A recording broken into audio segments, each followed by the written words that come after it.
승리도 계속, 치유도 계속될 것이다. 승리도 계속, 치유도 계속될 것이다라는 제목으로 하나님 말씀 증거하도록 하겠습니다. 이제 홍해를 건넜습니다. 약속의 땅을 향해서 이제 전진하는 첫 장면입니다.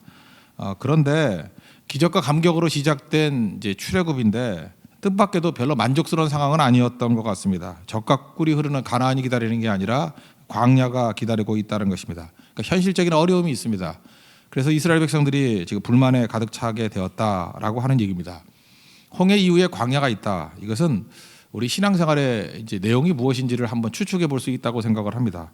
여러분, 구원의 목적이 무엇입니까? 오늘 이 구원의 목적에 관해서 이제 광야 생활 시작하면서 아예 선언을 해버리는 거예요. 구원의 목적은 환경 변화가 아니라는 것입니다. 구원의 목적은 전진이고, 짧게 보면 전진이고, 궁극적으로는 우리가 변화되는 거예요. 사람 바꾸기지 환경 바꾸기가 아니다. 그래서 우리 신앙생활 하면은 그 상황이 뭐가 됐든 간에 전진하면 제대로 가고 있는 거고요. 또 하나, 내가 바뀌고 있는 것, 그러면 그게 천국 가기 직전까지 하나님께서 원하시는 내용이라는 것입니다. 그래서 목표를 정확히 알면은 우리 출애굽기 나머지 내용들도 이해가 쉽고 우리 인생도 파악이 쉽다고 생각을 합니다. 첫 번째, 구원의 목적은 전진이라 그랬죠. 전진이 목적이라는 것입니다. 이스라엘 백성들이 불만의 내용이 뭐예요? 광야로 들어갔더니 마실 물이 없다. 그래서 뭐 아우성 쳤더니 있었어요. 물이 생겼더니 쓴물이에요. 못 먹잖아요.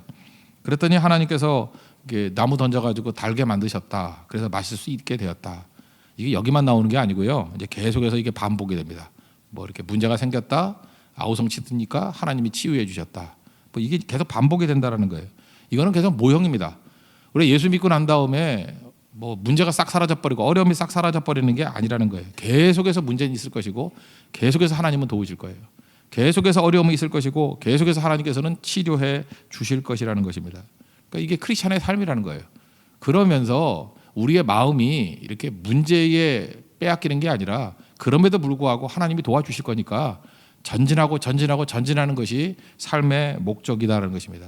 그래서 오늘 하나님 이름을 하나 또 소개하죠. 여호와 라파라고, 치료의 하나님. 그죠? 그래서 26절 보십시오. 내 계명에 귀를 기울이며 내 모든 규례를 지키면 내가 애굽 사람에 내린 모든 질병도 하나도 너에게 내리지 아니하리니 나는 너희를 치료하는 여호와임이니라. 이게 사실 앞뒤 구절 잘 안 맞는 것 같이 보이지 않습니까? 무슨 얘기냐? 이런 얘기예요. 이게 마태복음 6장 33절의 말씀하고 연관이 되는 건데, 너희는 먼저 그의 나라와 그의 의를 구하라. 이게 전진 아니에요. 그죠? 하나님의 뜻을 향해서 매진해 나가라. 그러면 우리 마태복음 6장에도 나오잖아요. 그 염려할 게 없습니까? 있지요. 무엇을 먹을까, 무엇을 마실까, 무엇을 입을까. 이 땅을 살아가면서 누구나 다 겪게 되는 문제라고요. 이 땅에 있을 때 문제가 싹 사라지는 게 아니라 문제는 여전히 있다라는 것입니다. 그런데 그 문제에 매몰돼 가지고 이거 무엇을 먹을까, 무엇을 마실까, 무엇을 입을까 그러고 있으면 이게 망치는 인생 된다는 거예요. 그러니까 너희들은 그런 거에 치심할 게 아니라 전진이라는 거예요. 나라와 뜻을 위해서 매진하면 이 모든 거 내가 너에게 더하리라. 이게 뭐예요? 내가 치료하는 하나님이 될 것이다. 그러니까 치료는 치료를 위해서 매진한다고 치료되는 게 아니고 그냥 네게 맡겨진 사명 하라는 거예요. 사명 다 하면 하나님이 알아서 어려운 문제 있으면 풀어줄 것이고, 병든 거 있으면 치료해 줄 것이고, 물 없으면 물 줄 것이고, 물 있으면 달게 해줄 것이고, 그거는 부수적인 문제다라고 하는 메시지라는 것입니다. 이게 출애굽의 시작이라는 거예요. 그래서 우리 인생 가운데 많은 것들을 보면요, 안주해버리면 그때부터 문제 해결 못해요. 문제가 오더라도 이게 전진해야 문제 해결이 되는 건데 안주해버리면 문제 해결도 안 되고 뭐 이 정도가 좋사오니, 그 여호수아도 하나님께서 은혜 주셨을 때 다 멸절시켜야 되는데 멸절시키지 않고 남겨둔 게 있었다 했죠. 가사, 가드, 아스돗. 가사에서 삼손 나왔죠. 삼손이 두 눈 뽑혀버리고, 가드 남겨뒀더니 골리앗 나오고, 계속해서 이런 일들이 벌어지게 된다라는 거예요. 그러니까 안주하면 안 되고 그냥 하나님의 뜻과 나라를 위해서 헌신하면 여전히 문제는 있지만 그래서 전진이 되잖아요. 왜? 하나님이 도와주시고 문제 해결해 주시고 치유해 주시기 때문에 그렇다는 것입니다. 우리 몸도 그렇지 않습니까? 약간은 아프다고 누워만 있으면, 누워 있으면 죽죠. 근데 걸으면 산다. 뭐 그런 얘기가 뭐예요? 힘들어도 그냥 사명 이루기 위해서 뛰다 보면 회복되는 거 아니겠습니까? 우리 이런 거 있잖아요. 뭐 한 달 동안 누워 있으면 건강해질 것 같죠. 오히려 병들어요. 그러니까 며칠 쉬다가 또 다시 힘없고 또 뛰고 헌신하고 보다 보면 살게 되는 거고. 교회도 마찬가지죠. 힘들고 어려워도 선교 사역하고 전도하고 예배드리고 하나님의 나라와 뜻을 위해서 헌신하게 되면은 문제도 여전히 있거든요. 근데 하나님 문제를 해결해 주시고 치유해 주시고, 우리 많이 듣잖아요. 선교 갔더니 병 낫게 됐다, 뭐 치유하게 되었다. 그게 목적이에요? 그걸 통해서 깨닫게 되는 거죠. 전진하게 되고 그 사람과 가정을 사용하시기도 하고 이게 하나님이 일하시는 방법이라는 것입니다. 그러므로 구원의 목적은 전진에 있다라는 거, 안주가 아니라는 거 잊지 말고 우리가 여호와 라파의 하나님, 문제를 해결해 주시는 하나님이에요. 치유하시는 하나님. 그래서 여전히 문제가 있다 할지라도 전진의 목적을 두면은 하나님께서 이 모든 것을 너에게 더하시는 은혜를 주신다는 것입니다. 이건 뭐 믿건 말건 이게 원리라는 거예요. 이 원리를 명확히 알고 내 삶 속에서 이 방향으로 가면 사는 거고 이 원리를 알려줬는데도 불구하고 멍청하게 모르는 자같이 말씀 없는 자같이 살면은 정말 지혜없고 어리석은 자다 그런 얘기입니다. 세상 사람들이 이거 몰라요. 근데 우리는 알잖아요. 알면은 이 아는 길을 걸어가야 된다는 것입니다. 그리고 또 하나 구원의 목적은 뭐냐면 환경 바꾸기가 아니라 사람 바꾸기라는 것입니다. 궁극적인 목적이 환경 바꾸는 게 아니에요. 환경은 순식간에 바꿀 수 있죠. 근데 사람 바꾸는 거는 시간이 걸리잖아요. 그래서 사람 바꾸기가 목적이라는 것입니다. 그래서 과정이 필요한 거죠. 이 사람 바꾸기라는 것을 알 수 있는 게 뭐냐면 25절을 보니까 여호와 하나님께서 이게 뭐 물만 고치는 게 아니라 뭘 줬다 그랬어요. 후반부에 여호와께서 그들을 위하여 법도와 율례를 정하사 그들을 시험할세. 법도와 율례를 줬다는 게 뭐예요?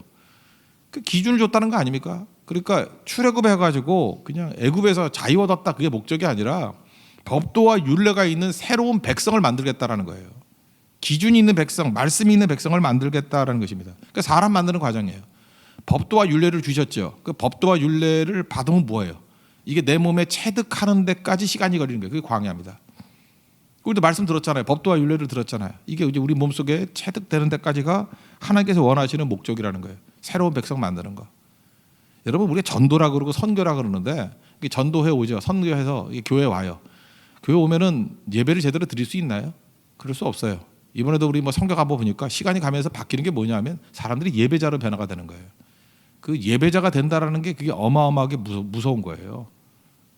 그 거기도 이제 베트남 같은 데도 뭐 훈련 받는 신학생들 아닙니까? 그러니까 얼마나 훈련이 잘 되겠어요. 그런데 오히려 우리 교회 성도들이 훈련이 더 잘 된 것 같아. 왜냐하면 뭐 이렇게 시간 약속 별로 지키지도 않고 이렇게 지시만 내줘도 알아서 모이고 알아서 쉬고 알아서 이렇게 일사불란하게 움직이는 것 같아요. 그리고 예배가 얼마나 중요한지도 알고. 근데 보니까 거기 신학생에도 불구하고 그 예배 농땡이 신는 애들 몇 명 있고 그런 것 같이 보이던데요. 그러니까 예배자로 세우고 하나님 앞에 예배를 통해서 힘을 얻고 이게 훈련이거든요. 여러분 예배를 통해서 힘을 얻는 거 아시죠? 예배를 통해서 힘을 얻고 그죠? 거기서 응답을 얻고 거기서 방향을 잡고 이거 아무나 하는 거 아니에요. 우리 책 줬다고 이게 실력이 있는 사람이 책을 줘도 그 안에서 뭐 내용을 뽑아가지고 삶의 유익을 얻는 거지 아무것도 모르는 사람에게 책을 100권 줘보세요. 거기서 뭘 얻을 게 있나 그냥 배고 자지. 그러니까 줬다고 되는 게 아니라 그것을 활용하는 법을 배우는 거예요. 예배가 힘이라는 것을 배우는 거예요. 예배자 만드는 거 그게 목적입니다. 근데 사람 바꾸는 거 이거 하루아침에 안 되잖아요. 근데 이들이 변화가 되더라는 것입니다.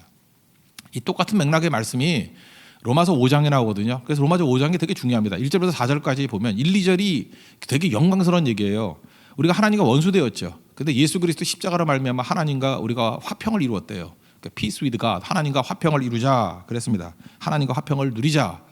그리고 2절에 보니까 화평을 누리니까 하나님의 좋은 것들이 다 오죠. 우리가 은혜에 들어감을 얻었고 또 하나님의 영광을 바라고 즐거워했다. 그러니까 하나님과 화평을 이뤘으니까 하나님의 은혜가 내게 임하게 되고 하나님의 영광이 임하게 되고 그래서 로마서 5장 1절과 2절을 보면은 막 가슴이 뜨거워져요. 예수 그리스도의 십자가의 능력으로 말미암아 드디어 우리가 홍해를 건넜다. 우리가 영광 가운데 거하게 됐다. 은혜 가운데 거하게 되었다. 근데 3절부터 이제 광야 같은 얘기가 나와요.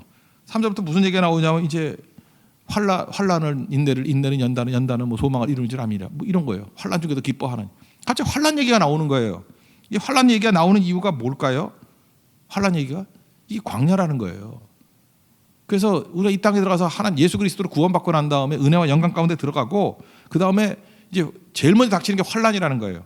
그럼 환란이 우리에게 주는 내용이 뭐겠어요? 사람 만드는 거예요. 정체성, 아이덴티티. 우리가 누군지를 알게 된다는 것입니다.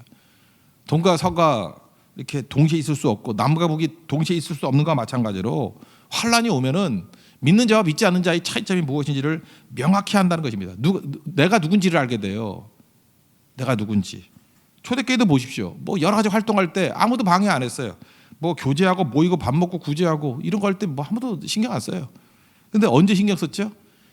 예수님 증인 됐을 때, 예수님을 증거하고 했을 때, 야 말하지도 말고 그거 전하지도 마라 그랬더니 우리는 보고 들은 것을 전하지 아니할 수 없다. 그러면서 핍박이 오잖아요. 이 핍박을 통해서, 환난을 통해서 초대교회 성도들이 배운 게 뭐예요? 아, 우리는 예수의 증인이구나. 그죠? 세상 사람들하고 뭐 예를 들어서 교제하고 밥 먹고 구제하고 이런 거 해도 이게 세상과 다른 게 아니에요. 세상 사람들이 좀 퀄리티 높은 사람들이 하는 거와 똑같은 거구나. 근데 우리만의 독특성이 뭐냐? 아, 예수 증인이구나. 그래서 핍박을 통해서 하는 거예요. 아, 예수 증인 돼야 되는 거구나. 뭐 다니엘 사람 보십시오. 거기 보면 그 똑똑한 애들 학교 모여가지고 그저 이렇게 바벨론 아카데미에서 공부할 때 뭐 문제 있었어요? 아무 문제 없었어요. 뭐 그런데 우상에게 절하는 거, 그 우상에게 바친 음식 먹지 않는 거, 우리는 안 먹는다. 그래도 핍박이 오잖아요. 그때 깨달은 게 뭐죠? 아, 우리는 우상 숭배자가 아니구나. 이거 깨닫는 거죠. 핍박을 통해서 깨닫는 거예요. 다니엘도 보십시오. 그 뭐 나이 들어서 고관인데도 불구하고 예루살렘 향해서 기도하니까 그때 핍박이 오죠. 사적으로 들어갔잖아요. 그래서 예수 믿는 사람은 뭐예요? 아, 기도하는 자구나. 그래서 우리 주변에 있는 환난을 통해서 우리가 깨닫게 되는 게 뭐냐 하면은 우리가 누군지 하는 것을 깨닫게 되는 거예요. 누군지. 그래서 이렇게 평안하게 자기 패턴대로 살면 안 되고요. 세상 속에 들어가서 부딪히기도 하고 이게 선교도 가보고 하면은 이 믿는 자가 누군지 하고 것을 환난을 통해서 다 깨닫게 된다니까요. 그렇게 해서 부딪히지 못하면 그냥 지발로 앉아 있을 때도 환난이 오지. 하나님을 사랑하신 백성들이니까 그러니까 환난이 오는 거지. 그냥 아무것도 안 해도 환난이 오는 거지. 뭐 죽을 병에 걸리든지, 뭐 자식들끼리 집 떠나든지, 뭐가 해야 되나, 뭐 사고가 크게 나든지, 뭐 이래야 정신 차리니까. 정신 차리는 게 뭔지 알아요? 내가 누군지 정신을 못 차리니까 내가 누군지를 알아야 될 거 아니에요. 결국 우리 인생 싸움이 뭔데요? 내가 누군지 아는 싸움인데. 또 예배자거든, 하나님의 자녀거든, 너 그렇게 살면 안 되는 거거든. 그거 망하잖아. 여러분 부모인데 자식이 자기 본분을 잊어버리고 있으면 그거 놔두겠어요? 깨우치게 만드는 거지. 그러니까 깨우치는 거 두 가지라니까요. 그냥 앉아가지고 터져서 깨우치든지 아니면 하나님 말씀에 순종해서 부딪혀가면서 세상이 우리를 대하는 대우를 통해서 내가 누군지를 깨닫게 되는지 깨달은 게 중요하죠. 깨닫는 게. 그래서 깨닫는 과정 가운데 우리에게 이제 내용이 채워지는 거예요. 내용이. 우리가 질그릇이라 그랬잖아요. 고린도서 4장 10절. 질그릇에 보배를 담았으니 그릇이 바뀌는 게 아니고 내용을 채우는 거라고요. 그 내용 채우는 내용들이 거기 쭉 나오잖아요. 그 환란이 딱 왔는데 환란만 보이는 게 아니에요. 환란을 통해서 어떤 내용이 채워져요? 인내가 채워져요. 인내는 뭐죠? 제가 한자로 설명했잖아요. 이거보다 좋은 설명이 없는 것 같아요. 칼도자에 마음 심자잖아요. 가슴에 칼이 꽂힌다 할지라도 이게 이을 이자거든요. 잊는다. 그다음 촌이 한 1초도 예외 없이. 그러니까 keep going이죠. 계속해서. 가슴에 칼이 꽂힌다 할지라도 한순간도 중단되지 않고 계속할 수 있는 힘, 그게 인내예요. 그게 인내라고. 그래서 환란을 통해서 환란은 우리를 중단하라 그러는 거 아니에요. 그때 중단할 수 없다. 주님 바라보면서. 그래서 인내가 생겨요. 지금도 보세요. 뭐 인내 못 하잖아요. 조금 어려우면 나가 떨어지고. 그거 훈련 훨씬 더 받아야 되거든요. 인내를 배우는 거예요. 인내를 배우면서 인내 버티면 뭐 끝나는 게 아니라 그다음에 연단이 오잖아요. 연단이 근육이라는 거거든요. 힘이 생기는 거죠. 훈련, 강하게 만드는 거예요. 연단을 통해서 우리 강하게 만드는 겁니다.